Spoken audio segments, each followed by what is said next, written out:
você joga RPG desde moleque, parou um tempo, voltou normal, vida normal como de qualquer outro. Vida adulta, exatamente.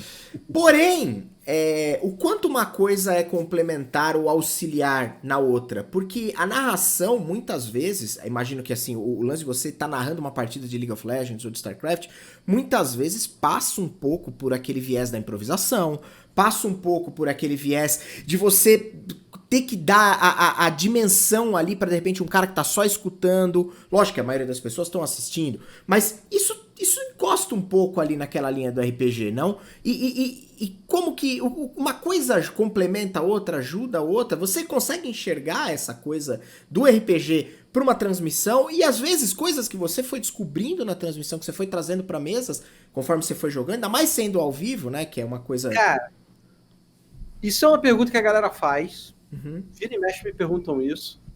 Minha resposta, eu não sei, ela vai variando. Eu tenho certeza que uma coisa ajuda a outra, mas eu não sei exatamente o que e como. eu acho que... Porque assim, cara, quando eu tô narrando RPG, eu não penso em League of Legends, eu não penso na narração de LoL, e quando eu tô narrando LoL, eu não penso na narração de RPG. Pra mim são coisas muito diferentes, mas eu tenho certeza que inconscientemente uma coisa ajuda a outra, sabe? Mas é difícil precisar ou falar, cara, é isso aqui que eu faço no RPG e eu faço também lá no LoL. Não tem assim, sabe? Não, eu não tenho isso separado, cara. É difícil, cara, eu não sei dizer. É bizarro, eu não sei dizer. Não, mas eu gosto da sua honestidade. Inclusive, falando do Sombras da Guerra que eu tava assistindo, em dado momento alguém acha algum item ou faz qualquer coisa. Ô, mestre, o que é isso aqui? Você vira e fala assim, o Gruntar não sabe. Eu achei genial. Porque é o sentimento, Gruntar, de quem atingiu a tranquilidade de poder dizer o seguinte. Porque, vou dar um exemplo nosso aqui. A gente joga algumas mesas aqui no canal. E se o cara me pergunta essa, eu fico desesperado pra responder alguma coisa, porque de fato eu não preparei aquilo, sei lá, eu nem imaginei que ele ia perguntar o que era aquilo, sabe? E eu gostei demais da sinceridade, do jeito que você colocou, tipo, o Gruntar não sabe, eu vou ver, depois eu te falo, beleza? Velho, assim, eu não acho que o mestre é obrigado a saber tudo, conhecer tudo. Claro. Eu acho que depende da coisa, às vezes, sabe? Porque, por exemplo, essa parada, eu sei exatamente o que era. Era uma parada de escola de magia, cara. Eu acho que era isso aí. Porque, assim, eu invento um monte de coisa mágica no mundo, vamos supor.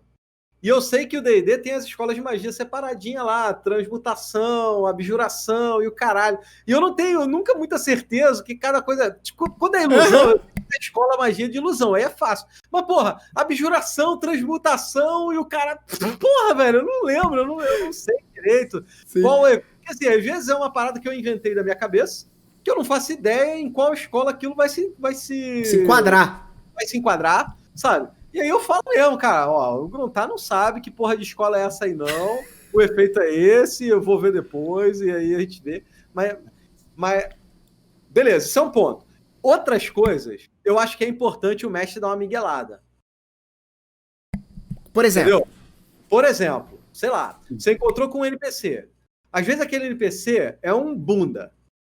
Você inventou aquela porra na hora, só pra cobrir um buraco. Mas esse tipo de coisa, eu acho que o mestre tem que dar uma miguelada. Porque se você esculhamba o NPC, automaticamente ele passa a ser completamente irrelevante na história. O seu mundo perde um pouquinho de credibilidade. Pode crer, faz sentido. Pode você falar que não conhece a regra. Você não sabe a regra, você não sabe... o que essa regra quer dizer, ou alguma coisa assim. Ou até alguma coisa dentro do mundo ali que seja muito irrelevante, sabe? Mas, pô, o NPC, por exemplo, você nunca sabe quando esse NPC pode ser legal. Pode ser um guardinha da esquina da cidade. Um guardinha que você botou ali na hora só por botar, porque alguém perguntou, alguém pediu, mas aí eu invento na hora o nome pro cara, eu invento na hora o que ele tá fazendo ali. Porque eu acho que a coisa que faz parte do mundo é mais importante, pra tu não quebrar a expectativa do jogador de que aquele mundo é real, sabe? Que aquele mundo ali tá maneiro. E esse guardinha bunda, daqui a 2 episódios, você pode falar, cara, você lembra aquele guardinha que você encontrou no meio da rua? ele aparece aí agora pra falar não sei o que contigo. E aí você puxa uma parada lá de trás que você traz uma imersão maneira pra dentro do jogo, sabe? Então, nesse tipo de coisa, eu invento na hora, eu não falo pro cara que eu inventei na hora, eu não falo que eu não tinha aquilo preparado. Então, pra esse tipo de coisa, eu seguro a onda, eu invento, eu mando migué. Outras coisas, não. Outras coisas... Ah, foda-se, maluco. Isso aí não sei não, cara. Porra, se foda. Você não é um cara muito preso à regra by the book, tudo que tá escrito ali tem que ser, ou não? Ou você é um cara que se preocupa com isso? Sim e não, cara. Eu sou preso à regra quando ela é importante. Já parei jogo meu pra olhar a regra.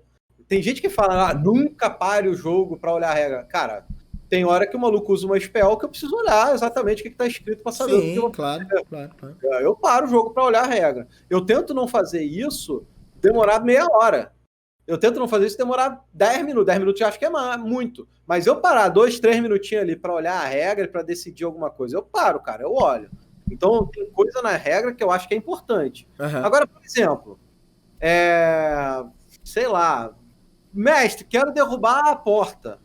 Cara, qual é a regra pra olhar a porta? Quantos pontos de vida ela tem? Isso aí foda-se. Joga um dado aí, maluco. Joga um dado. Se foi mais ou menos, se o cara deu uma descrição maneira, vambora. Não sei nem qual é a regra, mas rola um dado aí que a gente resolve, vambora. E aí eu vou nessa, entendeu? Então acho que depende do momento, depende da situação. E eu vou no meu feeling. Se eu acho que dá pra... Se eu acho que é preciso, é importante dar uma olhada na regra, eu vou. Se eu acho que não, que vambora. O Pedroca teve aqui alguns episódios atrás e ele falou uma frase que fez bastante sentido, que é, quando você tá fazendo com a live, que o chat é um elemento vivo ali, muitas vezes você acaba... Beleza, tem que olhar a regra, que é o que você falou, eu vou castar uma magia que eu nunca nem vi. Pera aí, o cara tá castando isso aqui, deixa eu olhar o que faz isso aqui. Mas... Isso traz a galera pra perto, porque aí tá todo mundo querendo entender o que faz. Agora, se é uma parada muito, tipo, que é o que você falou aí, beleza, qual que diz a regra? A regra é que tem que passar a CA da porta, e depois ela tem 42 hit points. Aí eu vou fazer o cara jogar jogadas de ataque pra bater na porta. Tipo, Exatamente. Jogou? Então vamos fazer a história andar, né? Deixa eu te perguntar uma coisa, falando de RPG. Eu me lembro de algum tempo atrás, eu não sei precisar quanto, eu sei que existe um cenário oficializado de League of Legends pra Dungeons and Dragons. Tô falando merda ou tô... Aliás, eu não fiz esse disclaimer, Luiz Fernando. Senhores, desculpa, 1h20 de podcast e eu não falei que a nossa especialidade é falar pouco, mas falar bosta. Então, assim, tudo que vocês estão ouvindo aqui dá pra desconsiderar 95%. Me perdoa, viu, Gruntar? Você me desculpa. Da nossa parte. Da nossa parte, lógico. O Gruntar tá totalmente excluído dessa regra. Todo convidado está, inclusive. mas existe uma parada dessa, não existe? Lá. Existe uma aventura que a Wizard of the Coast lançou lá no Beyond. Tá. Que é uma aventura oficial, lançada por eles. E existe, isso é uma coisa, existe agora um RPG que foi recentemente licenciado pela própria Riot. A Riot tá com essas parcerias, né? Então esse RPG foi licenciado para Riot, o Runeterra, é um camarada meu chamado Ardu, que é um dos desenvolvedores, né? Um dos idealizadores aí do projeto. E eles conseguiram separar da D&D quinta edição, então você não precisa nem mais do livro de jogador. Ele é uma parada única. Para você jogar no mundo, no cenário, com as regras de League of Legends, as paradas. Então, foi essa semana que eles anunciaram essa licença aí. Não, então... E o trabalho tá bem maneiro, eu não olhei essa versão nova ainda, mas tá um trabalho bem legal e eu quero fazer uma segunda temporada do RPG do LoL. Era isso.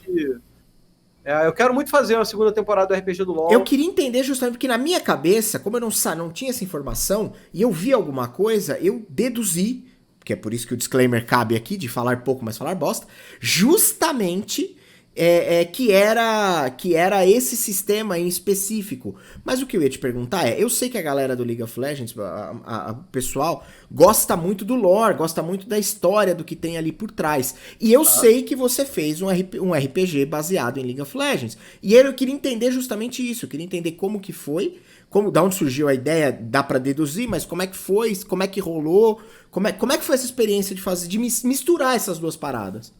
eu tenho muito uma pegada de trazer o RPG, de levar o RPG para as pessoas que não são endêmicas do RPG, né? Pra galera que normalmente não joga, não tá acostumada, não sabe o que é. Um pouco porque eu acho que seria legal expandir o hobby, um pouco porque eu quero mais público na stream. Boa, justíssimo. Não, mas assim, eu tenho um pouco desse altruísmo, né? De tipo, cara, é uma parada que eu gosto, é uma parada que eu acho maneira, então eu vou apresentar ele para a maior parte de pessoas que eu puder. E fazendo isso com o LoL, eu acho que é uma coisa que junta duas coisas legais. Junta o RPG, junta a galera do LoL e vamos fazer uma coisa só maneira. Surgiu assim a ideia, a vontade. Eu fiz com uma galera, gente boníssima, que foram um pessoal que ou era streamer ou era ex-jogador de League of Legends, jogador profissional, né? Essa primeira temporada. E eu aproveitei um pouco para fazer essa primeira temporada baseada na história do jogo, na história do mundo, na história dos campeões lá, né, dos itens e tal. Então, eu fiz um mescladozão, misturei a porra toda com D&D, com o meu estilo de narração, de narração de RPG, né, de contação de história e tal. E eu acho que saiu um produto ok. Eu, particularmente, não fiquei tão feliz, porque eu acho que eu podia ter caprichado um pouco melhor. Mas a repercussão foi bem boa na época, não foi? Foi boa, mas na minha cabeça, na minha percepção, poderia ter sido muito melhor. É mesmo? É sério, cara. Mas por quê? O que você vê de ruim nisso aí? Ou sei lá, o que não foi tão legal? Eu acho que eu não consegui engajar tão bem os jogadores. Entendi. Eu acho que eu não consegui fazer um show, de modo geral, tão bom, principalmente no primeiro episódio. Porque assim, muita gente assistiu o primeiro episódio e não assistiu mais. Porque o primeiro episódio acabou ficando muito enrolado. Era uma parada que eu já estava adiando há mó tempão, então tinha jogador atrasado, tinha jogador que não veio, eu tive que segurar a história e acabou enrolando pro outro jogador chegar, o cara que tá atrasado chegar. Então, assim, deu uma certa merda no primeiro episódio, aí fudeu, cara. Se deu merda no primeiro episódio, já fudeu. Pra você reconquistar esse cara que assistiu um, não gostou e voltar, estragou. Então eu tenho algumas coisas em mente pra fazer a segunda temporada, que é principalmente não cagar o primeiro episódio. Mas assim, de modo geral, eu acho que eu tinha que ter engajado melhor os jogadores, que eu tinha que ter feito uma história talvez um pouco mais simples, mas mais engajada. Eu acho que eu fui meio mirabolante. Eu não sei, cara. Sim, honestamente falando, eu não sei exatamente aonde que eu falhei. Eu sei que eu falhei e eu tenho algumas ideias assim de como fazer diferente. E eu pretendo aplicar elas para a segunda temporada, para a gente poder realmente atingir uma galera nova, porque tem um público muito grande de LoL e eu quero pegar essa galera para trazer um pouquinho pro lado do RPG. E vai rolar essa segunda temporada, mas eu quero fazer ela bem caprichada, visualmente, na história, com os jogadores. Sistema de regra, a gente vai usar esse sistema novo licenciado aí. Eu já ia usar ele, mesmo ele antes de ser licenciado. Agora, então, melhor ainda. Então, essa é mais ou menos minha ideia, minha pegada. Eu espero ano que vem conseguir tocar isso daí.